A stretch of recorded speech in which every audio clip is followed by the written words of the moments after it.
afternoon. Nagpahanap nila, ma'am. Naghahanap ako ng banner para sa event namin. Kakaroon kami ng corporate event. Anong klaseng banner po ba, ma'am? Actually, di ko alam kung anong klaseng banner. Anong purpose, ma'am po?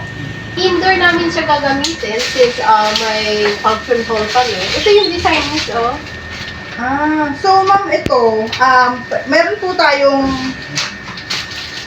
roll-up stand po.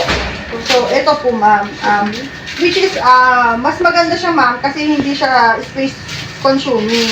Space saver siya ma'am, since nga yung paa niya ma'am, maliit lang po. Oo. So, ito ma'am yung mas maganda kapag indoor po yung pagkagamitan natin. Kahit ilagay lang natin siya sa entrance, hindi na natin kailangan ng maglalagay, magahanghang, at di siya may sariling stand na. Tapos pwede niyo po pong i-reuse po sa ibang event pa po na same, ano po. Anong size niyan, miss? Kasi parang dito, maliit siya eh. 2x5 po ma'am. 2x5. May mas bigger pa niyan. Meron ma'am. Kaya lang ma'am, pwede naman yun ma'am, kaya lang hindi siya mas sturdy kasi nga ma'am, malaki na siya. Pero kung gusto niyo pong mas malaki, mas maganda ma'am. Yung mas malaki. Tapos, paano ko malalaman yung quality ng printing mo sa, ano ba yan, tela o tarpaulin? Yung gagamitin mo? Tarpaulin ma'am, ito po yung gagamitin natin ma'am. So, 10 ounce po yung best kong ganito sa dress namin. Since hindi siya manipis, hindi rin siya makapal.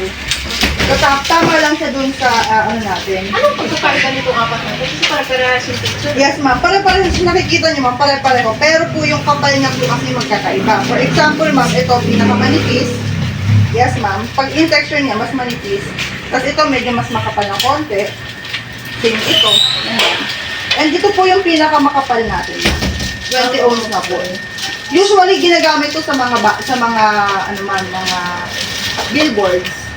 So, yung dun sa stand na ino-offer mo sa akin, ano yung gagamitin? Ito ma'am, 10 ohms. Best na po siya ma'am para doon sa banner natin.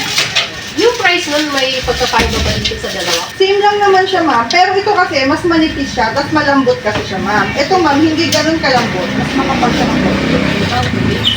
Magkano mo yan, miss? 1 to ma'am, isa. 1 to isa. Okay. So, dalawa kailangan ko. Kaya ba yan bukas? Bukas ma'am. Sige ma'am, bukas po ng mga 3 p.m. Okay. Sige. Sige ma'am. Thank you po. Okay.